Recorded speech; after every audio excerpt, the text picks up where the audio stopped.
Hello students. आज की transcription number है 65 उच्च गति लेखन की, जिसकी स्पीड है 80 वर्ड पर मिनट। डिक्टेशन लिखने के लिए तैयार हो जाएं। 3 सेकंड में आपकी डिक्टेशन स्टार्ट होगी। 3, 2, 1 स्टार्ट। श्रीमन, यह अनुभूति ना शासन में है, ना प्रशासन में है, ना सत्तारूढ़ दल में है, ना जनता में है। अब देश का मनोविज्ञान बदल गया है और इस मनोविज्ञान को फिर से बदलने के लिए कदम उठाए बिना संकट काल की स्थिति को जारी रखना ठीक नहीं होगा। क्या इस देश के सामान्य कानून इस स्थिति का सामना करने के लिए पर्याप्त नहीं है, जिनकी ओर संकेत करके गृह मंत्री महोदय अपने वचन से मुकर जाना चाहते हैं? मैं उन्हें वचन भंग का दोषी ठहराता हूं। जिस दिन नई लोकसभा की बैठक आरंभ हुई, पहले ही दिन आकर उन्होंने घोषणा कर दी कि 1 जुलाई से संकटकाल की स्थिति देश के केवल कुछ भागों तक सीमित रहेगी। कुछ सोच समझकर उन्होंने घोषणा की थी।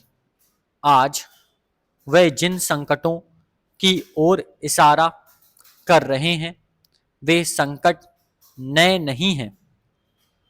वे संकट उस समय भी थे। हाँ, केवल एक ही नया संकट पैदा हो गया है। वे समझते थे कि विरोधी दलों का समर्थन संविधान में संशोधन करने के लिए वे प्राप्त कर लेंगे, लेकिन विरोधी दल उनको अनुग्रहित करने के लिए तैयार नहीं है।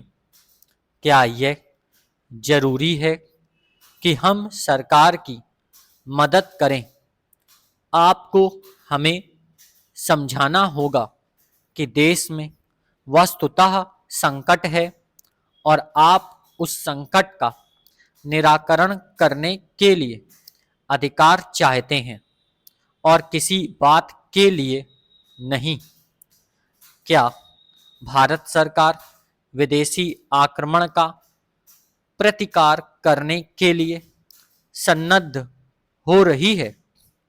क्या हम 1962 में की गई उस पावन प्रतिज्ञा को कि हम तब तक चैन से नहीं बैठेंगे जब तक एक एक इंच भूमि को आक्रमण के चुंगल से मुक्त नहीं कर लेंगे, पूरा करने जा रहे हैं?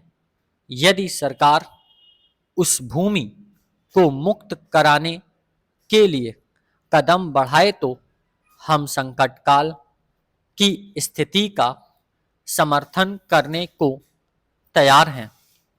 यदि सरकार 1/3 जम्मू कश्मीर को मुक्त करने के लिए आगे बढ़े तो हम इस सरकार को असाधारण अधिकार देने के लिए तैयार हैं, लेकिन सरकार इस दिशा में कुछ नहीं करना चाहती।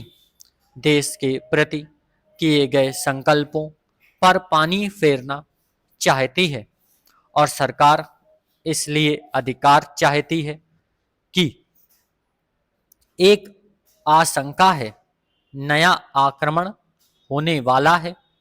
क्या यह आशंका उस दिन नहीं थी जिस दिन सदन में घोषणा की गई थी कि 1 जुलाई से संकट काल की स्थिति को कुछ क्षेत्रों में सीमित कर दिया जाएगा।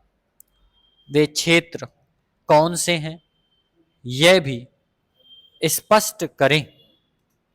Full stop.